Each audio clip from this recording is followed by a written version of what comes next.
माँ की याद आ रही है। अकेले मत बैठा करो लल्ला, हमारे पास आ जाया करो। मिश्रा जी, हम आपका साथ कभी नहीं छोड़ेंगे मिश्रा जी। चलिए मिश्रा जी, आप इतने समझदार हैं, पांडे का पैसा वापस दे दीजिए और इस झंझटों से छुटकारा पाइए। मेरे पास होते तो मैं कदापि इनकार नहीं करता इंस्पेक्टर साहब। सिंह, मिश्रा जी को हवालात में बंद कर। आज तो बच्चों के लिए दूध भी नहीं है। ये आज ही मिले आंटी। नहीं नहीं लल्ला, इसे हम नहीं ले सकते। आप हमारा पैसा वापस कीजिए बस। 1 मिनट नहीं लगाएगा ये बुद्धिमान मिश्रा। जिस दिन पैसा होगा उसके पास पांडे जी। एक बात बताइए पांडे जी, इनको सलाखों के पीछे करवा के क्या कर्जा उतार देंगे ये आपका? अरे जो थोड़ा बहुत कमाते थे वो भी बंद हो जाएगा। सही बात है कि नहीं? बोलिए, आप ही बोलिए। अब आप जाइए वहां जहां घर है आपका और हमारा भी, वहां जाके ढिंढोरा पीटिए कि श्री सत्यवान मिश्रा जी के सुपुत्र और श्री देवकी नंदन दीक्षित जी के दामाद को आपने जेल में डलवा दिया। क्या नाम बताया आपने? श्री सत्यवान मिश्रा जी। दूसरा वाला नाम? श्री देवकी नंदन दीक्षित जी। आदर्श विद्या मंदिर के हेडमास्टर थे श्री देवकी नंदन दीक्षित जी।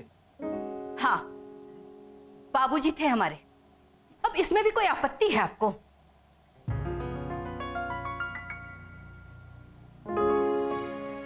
लो, मैं आपको भाभी बोल रहा हूं।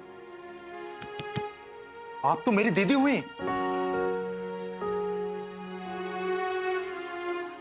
आप जानते थे उन्हें?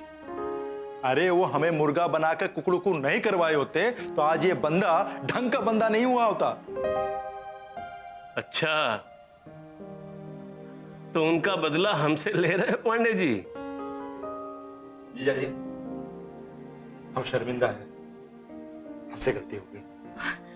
ठीक है ठीक है, अब हम क्या कहें? कुछ नहीं, ये चप्पल उठाइए और 2 चप्पल मारिए मेरे सर पे। अरे कैसी बातें कर रहे हैं आप भैया? सही कह रहे हैं पांडे जी। ये आपको चप्पल निकाल के मारे हैं और आप इन्हें भी डलवा दें जेल में, हैं? जिया जी, पहले से ही बहुत शर्मिंदा हो गया हूं, माफ कर दीजिए। क्षमा याचना तो हमें करनी चाहिए थी आपसे। हमने आपके दिल को बहुत ठेस पहुंचाई है।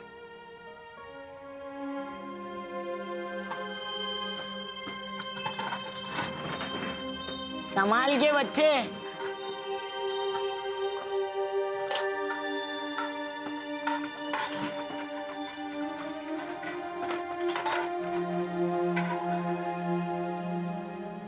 समझ में नहीं आ रहा कि आपका उपकार कैसे उतारेंगे। ये क्या दीदी, बहन के घर में भाई पानी तक नहीं पीता। पांडे जी, ये सब बातें पुरानी हो गई। लीजिए। लल्ला बता रहा था आप दरोगा जी के साथ शतरंज खेल रहे थे। देखिए, जब अंग्रेजी सेना लखनऊ पे कब्जा कर रही थी और नवाब वाजिद अली साहब को बंदी बनाया जा रहा था, तब नवाब लोग किंचित विचलित हुए बिना शतरंज खेल रहे थे। अब हमारा संकट उससे गहन संकट तो नहीं था ना आशा रानी जी? रुकिए जीजा जी, मैं देखता हूं। कौन? पांडे जी, आप अकेले अकेले यहाँ हिसाब कर रहे हो? और मिश्रा, हमारे पैसे दोगे या बुलाए पुलिस को? भाई ज्यादा बड़बड़ ना करो। कितने पैसे हो तुम्हारे? 5,000 है, 5,000। और तुम्हारा? मेरे 2,000। एक काम करो, कल मेरे दुकान में आ जाना, सारा पैसा मिल जाएगा। और एक बात, जो एक एक सामान लेके गए हो ना यहाँ से, सब पहुंचा देना, ठीक है? ठीक है, ठीक है। वैसे भी सामान से कुछ नहीं करना, हमारे पैसे दिला दो बस। देखिए, हमारे जूते भी पॉलिश करवा के भेजिएगा। ठीक है, ठीक है, मिल जाएंगे। हाँ। आशा रानी जी, पांडे जी के 16,000 पिछले और 7,000 अभी के, तो पांडे जी के हो गए 23,000। अरे ये क्या जीजा जी? अरे भैया, हिसाब तो हिसाब होता है। चिंता मत कीजिए दीदी, आपके आशीर्वाद से और भगवान की कृपा से सब कुछ हमारे पास है। मैं देखता हूं। कौन? कहां? आपके कितने पैसे? अरे भैया, ये तो हमारे लल्ला हैं। अरे डेविड, मेरा बच्चा, मेरा शेर।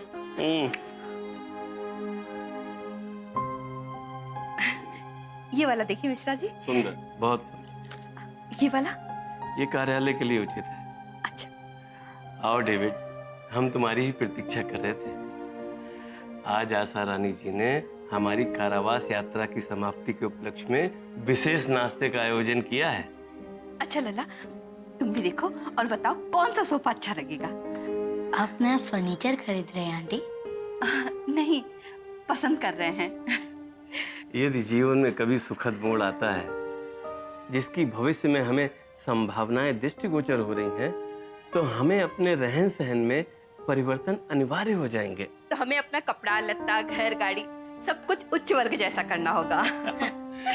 सही कह रही हैं आशा रानी जी।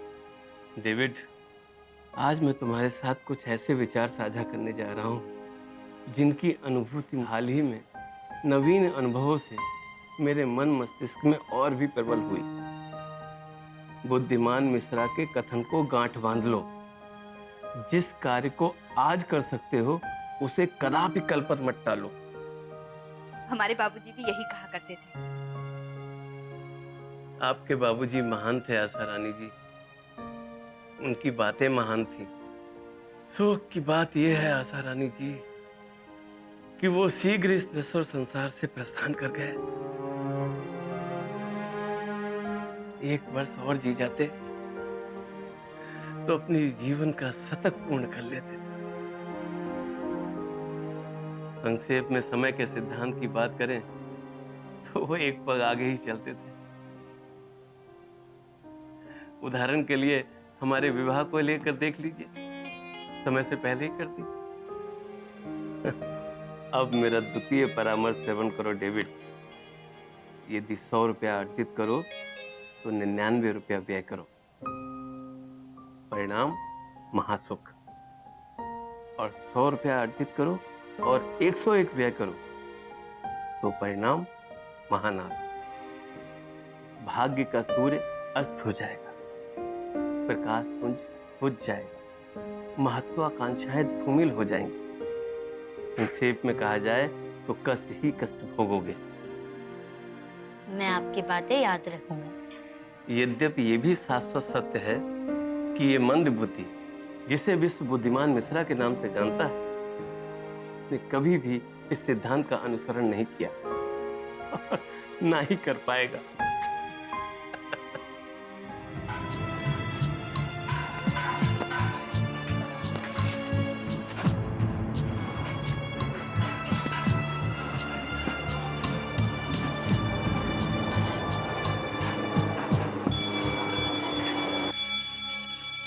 ओ हीरो, तू मैनेजर का रिश्तेदार तो नहीं? कहीं ये उसका लड़का तो नहीं? मैनेजर की शादी ही नहीं हुई है। तो क्या हुआ, बिना शादी के भी तो लड़का पैदा हो सकता है। मुझे तो मत। क्या हो रहा है? अरे क्या हो रहा है? हाँ? क्यों चिल्ला रहे हो? क्या हुआ डेविड? बस उसे नाम पता पूछ रहे थे। और ये लड़ने लगा। जानना चाहते हो ये कौन है? हाँ? मैं बताता हूँ। नहीं सर, प्लीज।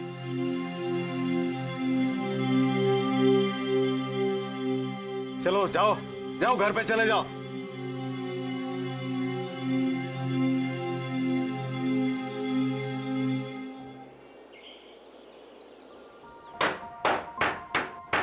प्रतीक्षा कीजिए, आ रहा हूं।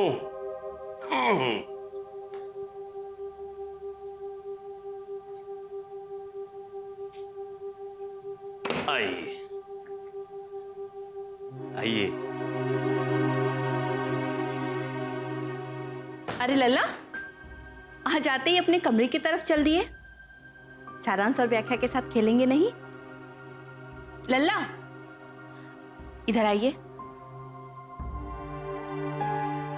बैठो।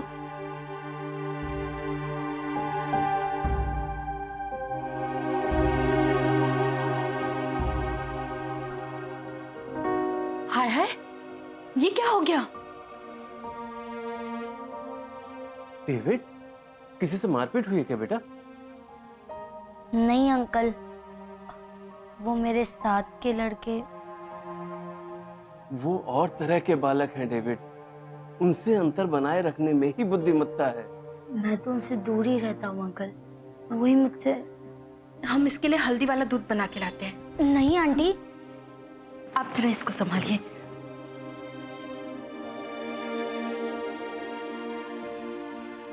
डेविड, तुम इधर आओ मेरे पास। आई, इधर आई।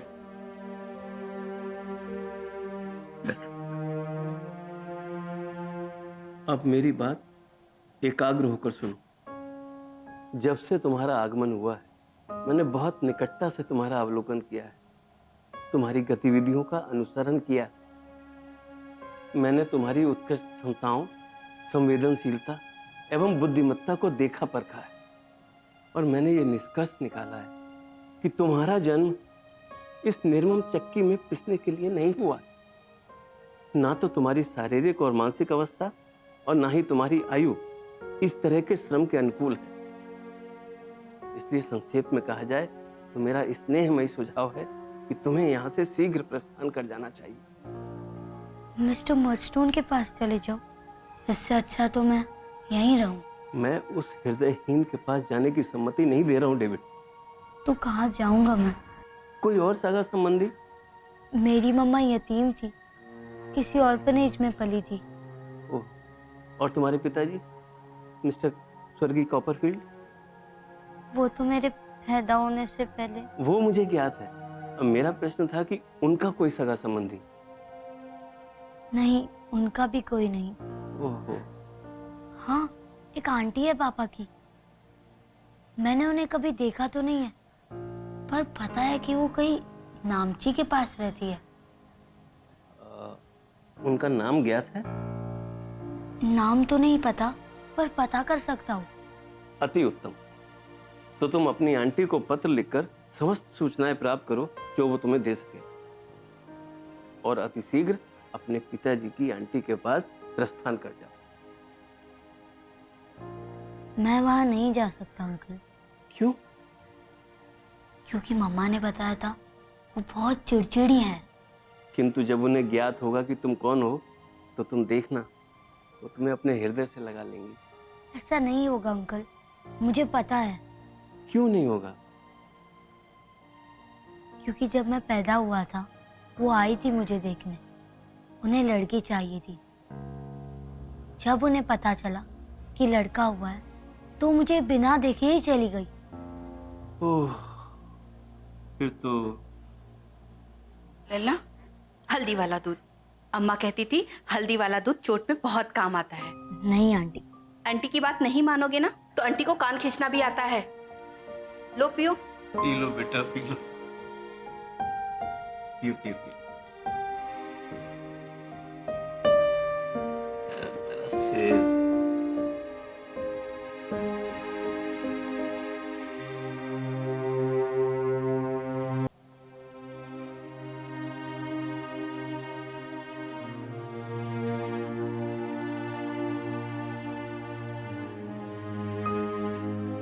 लल्ला, तुम ठीक तो हो?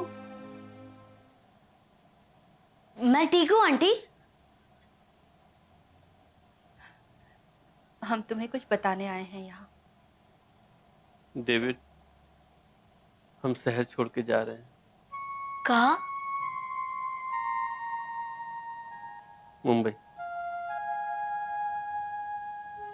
हमारे भैया रहते हैं वहाँ, चाचा के लड़के।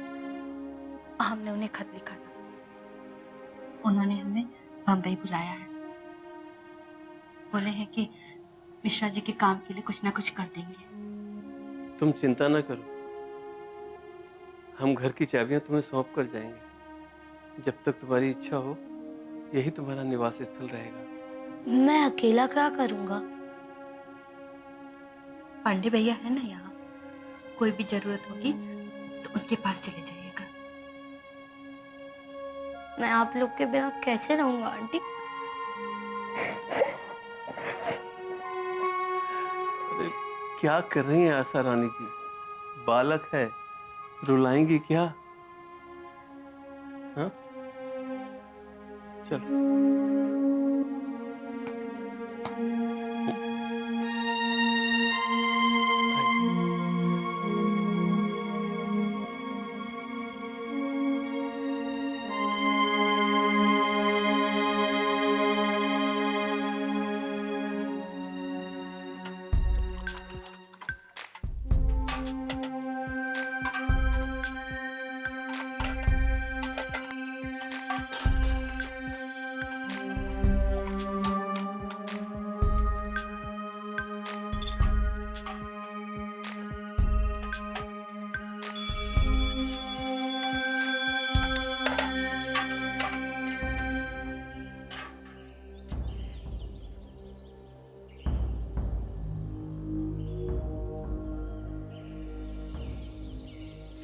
डेविड रुक, हम तुझे सॉरी बोलना चाहते हैं। तो जी ने तेरे बारे में हम सबको बताया। तेरी सूरत और तेरे कपड़े हमारे जैसे नहीं है, मगर तेरी किस्मत हमारे जैसी है।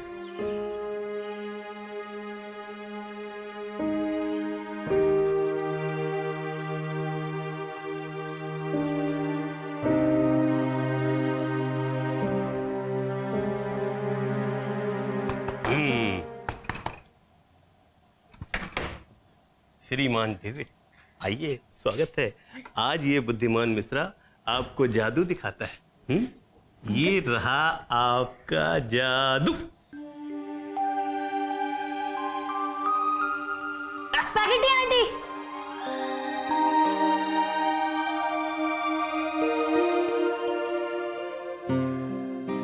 मुझे ये तो याद था कि मिस्टर मर्डस्टोन का कारोबार यही कहीं है, पर कहाँ है, क्या है, किस नाम से है, कुछ याद नहीं था। पर देख देवी, मैंने तुझे ढूंढ ही निकाला। मेरी आंटी ग्रेट है। आपको बहुत याद करता है दीदी। कहता है मेरी एक मम्मा गॉड के पास चली गई, पर एक अब भी मेरे पास है। तू कहाँ चला गया था? छुट्टी तो कब की हो चुकी। हम गए थे वहां। बस यूं ही आंटी। आता हूँ भाई। उसको संभालिए। आता हूँ श्रीमान। आइए। अरे अरे, इन सब की क्या आवश्यकता थी श्रीमान जी? वो भाई साहब बस ऐसे बच्चों के लिए कुछ ले आए। आइए आइए आइए, स्वागत है।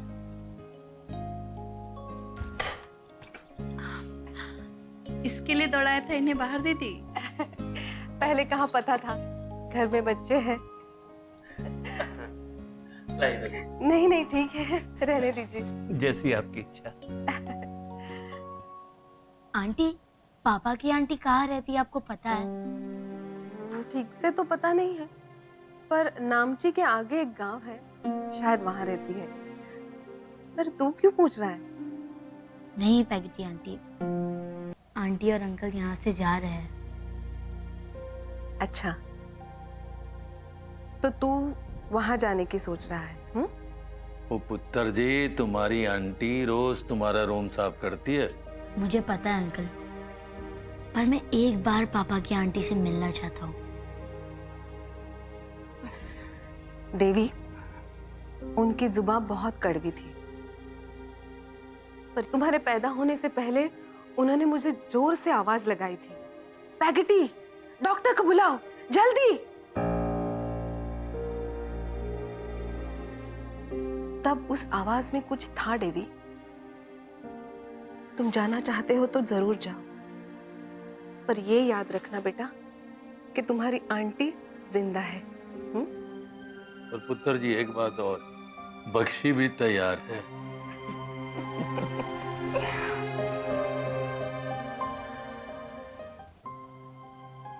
हमने तो आशा रानी जी को समझाया था डेविड कि हमारे वहां पे स्थिर और स्थापित हो जाने के बाद आपका आगमन उचित रहेगा। हमने आपका साथ तब नहीं छोड़ा मिश्रा जी, जब आप पैसों की तंगी हमसे छिपाते थे। हमने आपका साथ तब भी नहीं छोड़ा जब आपने हमारे गहने मांग के बेच दिए। अब हमसे ये मत कहना लल्ला कि इनका साथ छोड़ दो। आंटी, मैं आपसे ऐसा बिल्कुल नहीं कहूँगा। अब आप उत्तेजित मत होइए, चल तो रही है ना हमारे साथ, हैं?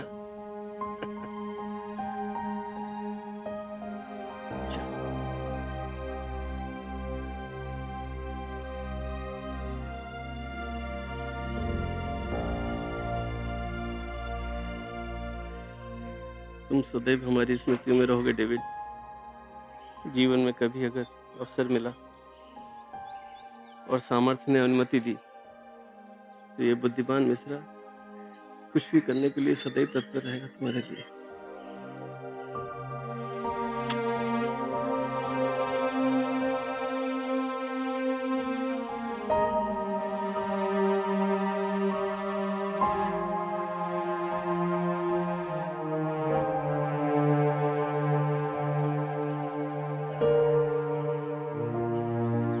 आशा रानी जी, आइए।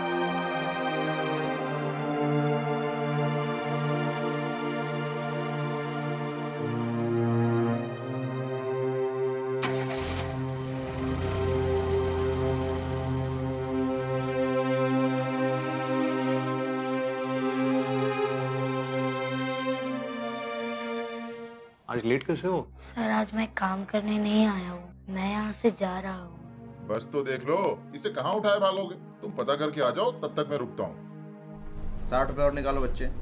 नहीं अंकल। तो रास्ते में उतरना पड़ेगा। जाते क्यों नहीं हो? मार खा के जाओगे? करने अरे जेनेट